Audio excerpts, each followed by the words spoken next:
asdwebs.com। জেনে নিন কিডনি নষ্টের কিছু কারণ। কিডনি ছাড়া আমরা অচল, তাই কিডনি নষ্ট হওয়া থেকে বাঁচতে হলে আমাদের প্রত্যেকেরই কিডনি সম্পর্কে সচেতন হওয়া প্রয়োজন। কিন্তু আমাদের অগোচরেই অনেক সময় কিছু অসাবধানতার কারণে আমরা আমাদের কিডনির ক্ষতি করছি। জেনে নিন কিডনি নষ্টের গুরুত্বপূর্ণ সেই কারণসমূহ।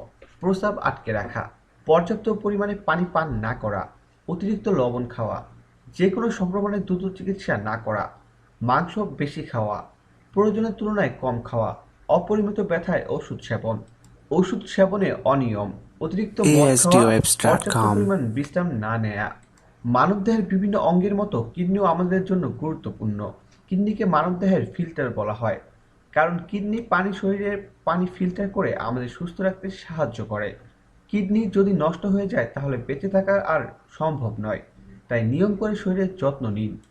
কিডনি ও কিডনির রোগ সম্পর্কে জানুন এবং সচেতন হন। প্রিয় দর্শক, ধন্যবাদ ভিডিওটি দেখার জন্য।